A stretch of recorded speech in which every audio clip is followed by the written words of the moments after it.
নমস্কার বন্ধুরা, কেমন আছো? আশা করি তোমরা সবাই ভালো আছো।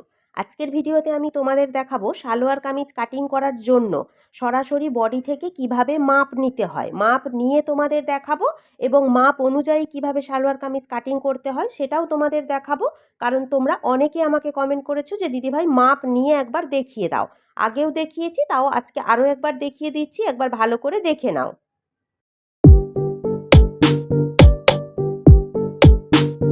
প্রথমে নিয়ে নেবো ঝুলের মাপ। ঝুলের মাপ কিভাবে নিতে হয় দেখো, আমাদের যে কাঁধ রয়েছে কাঁধের কাছ থেকে এইভাবে সোজা করে ফিতে ধরতে হবে আর স্ট্রেট হয়ে কিন্তু দাঁড়াতে হবে। আর এখানে যে বুকের উঁচু অংশ রয়েছে, উঁচু অংশের ওপর দিয়ে এইভাবে নিয়ে যাবে না, হালকা সাইড করে এইভাবে সাইড দিয়ে সোজা করে ফিতে নিয়ে যাবে। যে যতটা কামিজের ঝুল চাইবে সেইভাবেই কিন্তু ঝুলের মাপটা নিয়ে নেবে। এইভাবেই কিন্তু আমাদের ঝুলের মাপটা নিতে হয়, বোঝা গেল? এরপর নিয়ে নেব পুটের মাপ। পুটের মাপ কিন্তু সামনে থেকে নেবে না, পুটের মাপ নিতে হবে আমাদের পেছন থেকে। এইভাবে দেখো, পেছন ঘুরে দাঁড়াবে, দাঁড়ানোর পর দেখো এইভাবে হাত নাড়াবে, হাত নাড়িয়ে দেখবে এখানে একটা ভাঁজ রয়েছে, হাতের যে আমাদের জয়েন্ট রয়েছে ঠিক এক সাইডে জয়েন্ট থেকে দেখো অপর সাইডেও এইভাবে জয়েন্ট পাবে। দুটো সাইডে এইভাবে জয়েন্ট প্রথমে তোমরা দেখে নেবে, নেওয়ার পর এক সাইডে জয়েন্ট থেকে অপর সাইডে জয়েন্ট এইভাবে ফিতে ধরে কিন্তু পুটের মাপটা নিতে হবে, বোঝা গেল? এইভাবে তোমরা পুটের মাপ নিয়ে নেবে। এরপর নিয়ে নেব ছাতির মাপ। ছাতির মাপ কিভাবে নেবে দেখো, ফিতেটা ঠিক এইভাবে পেছন দিয়ে ঘুরিয়ে কিন্তু নিতে হবে। আমাদের যে বুকের উঁচু অংশ রয়েছে এই উঁচু অংশের মিডিল বরাবর এইভাবে ফিতেটাকে ধরতে হবে। বেশি চেপে কিন্তু ধরবে না বা বেশি লুজ রাখবে না, এক আঙুল ভরা যায় সেরকমই লুজ রেখে তোমরা এইভাবে গোল রাউন্ড করে ঘুরিয়ে কিন্তু ছাতির মাপটা নিয়ে নেবে, বোঝা গেল? এরপর দেখো, তোমরা অনেকে জানতে চেয়েছো যে আপার চেস্ট কোনটাকে বলা হয় আর ফুল বাস্ট কোনটাকে বলা হয়। এই যে বুকের উঁচু অংশ, এই যে রাউন্ড করে ফিতে ধরে যে মাপটা নিচ্ছি এটাকেই কিন্তু বলা হয় আমাদের ফুল বাস্ট। আর এখানে দেখো একেবারে বগলের কাজ বরাবর রাউন্ড করে ঘুরিয়ে যখন আমরা মাপটা নেবো এটাকে আমাদের বলা হয় আপার চেস্ট, বোঝা গেল? এটাই কিন্তু আমাদের আপার চেস্ট আর এটা হলো আমাদের ফুল বাস্ট। এইভাবেই কিন্তু আমাদের মাপটা নিতে হয়। তাহলে তোমরা বুঝে গেলে। এরপর দেখো, কাঁধের কাছ থেকে এইভাবে সোজা করে ফিতে ধরতে হবে, বুকের এক সাইড থেকে এইভাবে ফিতে নিয়ে যাব। নিয়ে গিয়ে দেখো আমাদের যে এখানে নাভি রয়েছে, নাভির কাছ থেকে 3 আঙুল ওপর পর্যন্ত আমাদের মাপ নিতে হবে। এই মাপটাকে বলা হয় আমাদের শেষথর মাপ, বোঝা গেল? এই 3 আঙুল ওপর পর্যন্ত শেষথর মাপ নিয়ে নিতে হবে। এটা হয়ে যাবে আমাদের শেষথর লম্বার মাপ। শেষথর লম্বার মাপ যেখানে শেষ হবে সেখানেই এইভাবে রাউন্ড করে ঘুরিয়ে নিতে হবে আমাদের কোমরের মাপ। কোমরের মাপও ঠিক তাই, এক আঙুল ভরা যায়, এইভাবেই তোমরা লুজ রেখে মাপটা নেবে, বেশি টাইট বা বেশি লুজ কিন্তু করবে না। ঠিক এইভাবে গোল করে ঘুরিয়ে কোমরের মাপটা নিয়ে নেবে।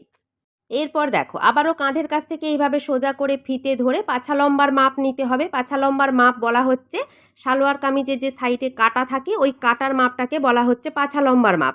যে যতটা সাইডে কাটা রাখতে চায় সেইভাবে তোমরা মাপটা নিয়ে নেবে।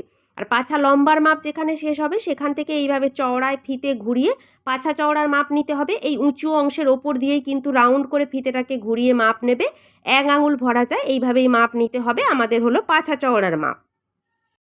এরপর দেখো হাতের যে জয়েন্ট রয়েছে এখান থেকে এইভাবে ফিতে ধরবে, ফিতে সোজা করে কিন্তু হাতের মাপটা নিতে হবে। হাতের যে যতটা লম্বা রাখতে চাইবে সেইভাবেই তোমাদের হাতার মাপটা নিয়ে নিতে হবে।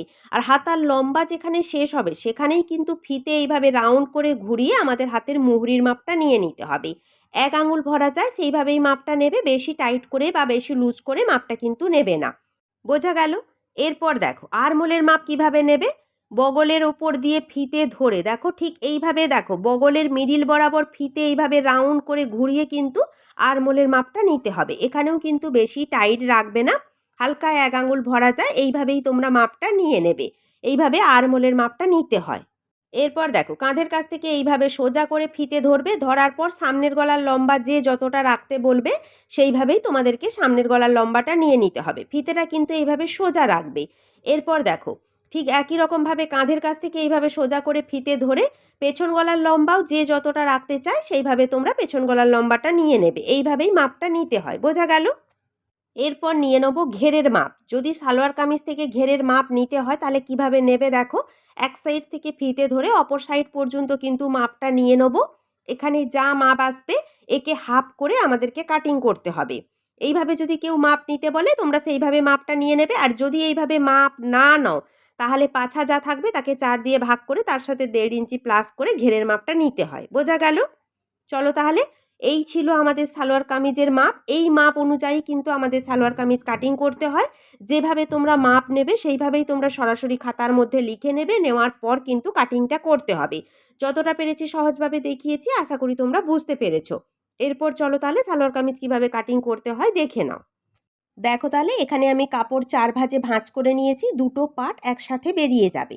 আমার সাইডে জোড়া সাইড রয়েছে, অপর সাইডে রয়েছে খোলা সাইড। প্রথমে সালোয়ার কামিজের ঝুলের মাপ নিতে হবে। যা ঝুলের মাপ থাকবে তার সাথে 1.5 ইঞ্চি কিংবা 2 ইঞ্চি প্লাস করতে হবে, কারণ নিচের দিকে ফোল্ড করতে হবে আর উপরে কাঁচ সেলাই 1/2 ইঞ্চি সেলাই চলে যাবে। বুঝতে পেরেছো? আমার দেখো, এখানে কিন্তু সামনের পাটে এবং পেছন পাটে দুটো পাটেরই কিন্তু নিচের দিকে ডিজাইন রয়েছে। সেই কারণের জন্য নিচের কাপড় আমাকে কোনো রকমভাবে ফোল্ড করতে হবে না। সেই জন্য শুধুমাত্র আমি ঝুলের সাথে 1/2 ইঞ্চি প্লাস করে ঝুলের মাপটা নিয়ে নেব। তোমাদের যদি নিচের দিকে ডিজাইন দেওয়া থাকে, যদি না ফোল্ড করতে হয়, তাহলে 1/2 ইঞ্চি প্লাস করে ঝুলের মাপটা নিয়ে নেবে। এরপর নিয়ে নেব পুটের মাপ। পুটের মাপ কিন্তু গলার লেন্থ হিসেবে তোমাদেরকে পুট ভেঙে পুটের মাপ নিতে হবে। কতটা গলার ডিপ হচ্ছে কিংবা কতটা ছোট হচ্ছে সেই হিসেবে তোমরা পুটটা ভেঙে নেবে। সমস্ত জিনিসের ক্ষেত্রেই কিন্তু পুট ভাঙতে হয়। বোঝা গেল? আমার এখানে সামনের গলা হবে 7 ইঞ্চি, পেছন গলা হবে 8 ইঞ্চি, মানে অনেকটাই ডিপ। আমি এখানে পুটের মাপ নিয়ে নেব 5 ইঞ্চি। তোমাদের পেছনে যদি দড়ি হয় তাহলে পুটের মাপ তোমরা একটু বাড়িয়ে নিতে পারো, কোনো অসুবিধা হবে না। কিন্তু পেছন পিঠে দড়ি না হলে ঠিকঠাক করে পুটের মাপ তোমরা নেবে, না হলে কিন্তু কাঁধ থেকে জামা খুলে যাবে। বোঝা গেল? এরপর পুটের দাগটা এইভাবে সোজা করে মিলিয়ে নেব।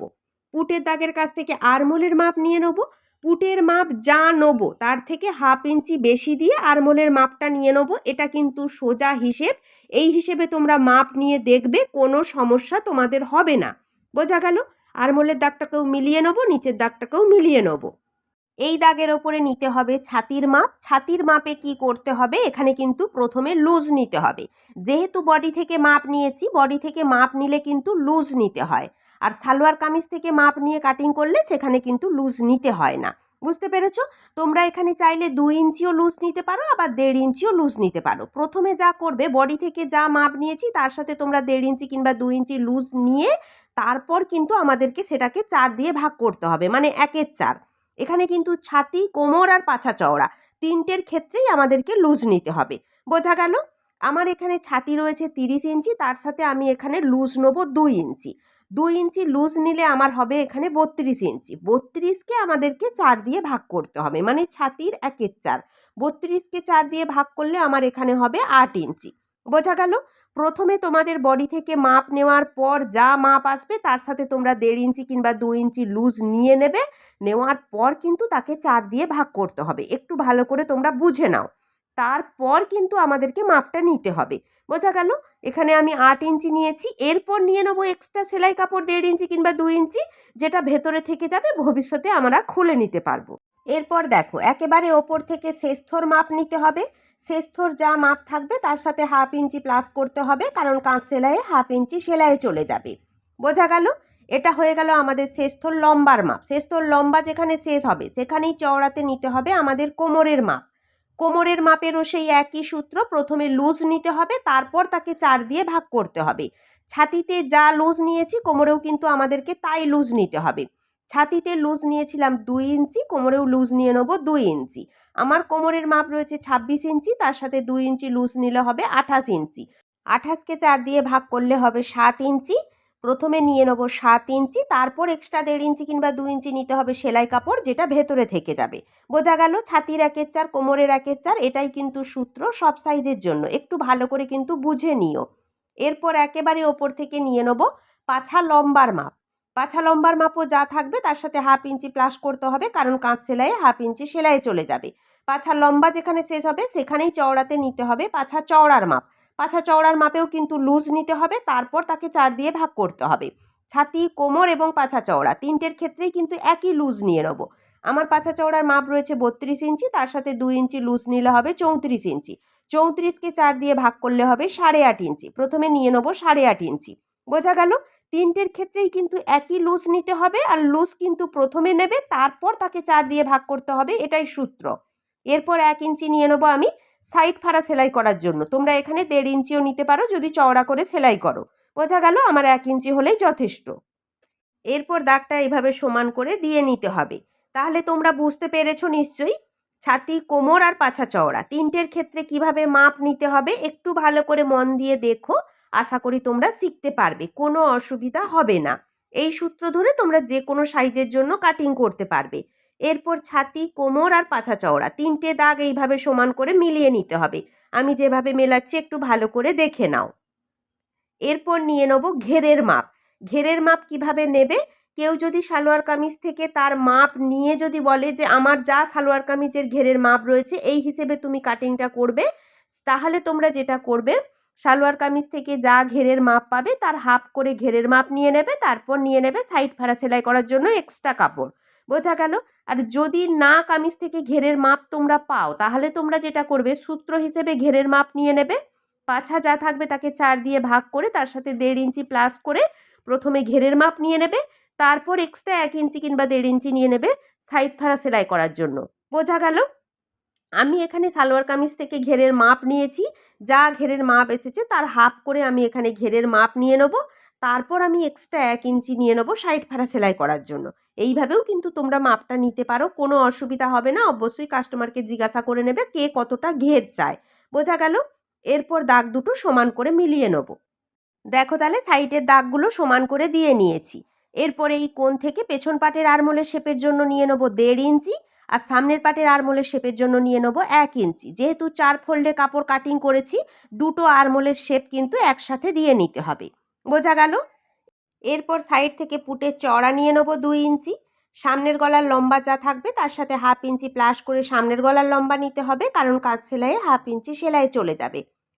এখানে এখন শুধুমাত্র সামনের গলার ড্রয়িংটা করে নেব, তারপর দুটো পার্ট আলাদা করার পর পেছন গলাটা কাটিং করতে হবে। চলো তাহলে কামিজের ড্রয়িং আমার কমপ্লিট হয়ে গেছে। এখন কিন্তু পেছন পাটের আরমোল হিসেবে সালোয়ার কামিজটা কাটিং করে নেব। দেখো তাহলে পেছন পাটের আরমোল হিসেবে সালোয়ার কামিজ কাটিং করে নিয়েছি। গলাটা কিন্তু এখন কাটিং করিনি, দুটো পার্ট আলাদা করার পর কিন্তু দুটো গলা কাটিং করে নেব। দেখো তাহলে দুটো পার্ট আলাদা করে দুটো গলা কাটিং করে নিয়েছি, সামনের পাটের আরমোলের শেপটাও কাটিং করে নিয়েছি। বুঝতে পেরেছো? এইভাবে কাটিংটা করে নেবে। এরপর চলো তাহলে হাতাটা কাটিং করে নেব। হাতা কাটিং করার জন্য কাপড় 4 ভাঁজে ভাঁজ করে নিয়েছি। আমার সাইডে জোড়া সাইড রয়েছে, অপর সাইডে রয়েছে খোলা সাইড। আমার হাতার কাপড়টা অনেকটাই সরু রয়েছে, আমাকে এখানে সাইডে কাপড় জোড়া দিয়ে নিতে হবে। তার জন্য যেটা করতে হবে দেখো, আরও একটা এক্সট্রা টুকরো কাপড় আমি এখানে নিয়েছি। এই টুকরো কাপড়টাকেও কিন্তু এইভাবে আমি 4 ভাঁজে ভাঁজ করে নেব। 4 ভাঁজে ভাঁজ করেই কিন্তু কাটিংটা করতে হবে। এই ধরনের যদি প্রিন্টেড কাপড় হয় তাহলে প্রিন্টগুলো একই দিকে রাখার চেষ্টা করবে, নাহলে কিন্তু দেখতে ভালো লাগে না। বুঝতে পেরেছো? আমার ফুলগুলো ওপরের দিকে রয়েছে বলে আমি কিন্তু সেইভাবেই রাখছি। এরপর দেখো কাপড়ের ওপর হাফ ইঞ্চি উঠিয়ে তোমরা এইভাবে রাখবে, কারণ এখানে কিন্তু আমাদের হাফ ইঞ্চি সেলাইয়ে চলে যাবে। এইভাবে সমান করে উঠিয়ে রেখে কিন্তু ভালো করে পিন দিয়ে আটকে নেবে, না হলে কাপড় সরে যাবে, ড্রয়িং করতে অসুবিধা হবে। এরপর ঝুলের মাপ নিয়ে নেব। হাতার যা ঝুল থাকবে তার সাথে 2 ইঞ্চি প্লাস করে এখানে ঝুলের মাপ নিতে হবে। এরপর দাগটা সোজা করে আমি দিয়ে নেব। দুটো দিকে সমান করে নিচ্ছি, নেওয়ার পর দাগটা মিলিয়ে নেব। এরপর এই দাগের কাছ থেকে নিচের দিকে নিয়ে নেব 3 ইঞ্চি, নেওয়ার পর এই দাগটাকেও মিলিয়ে নেব। এরপর এই দাগের ওপরে হাতার চওড়ার মাপ নিতে হবে।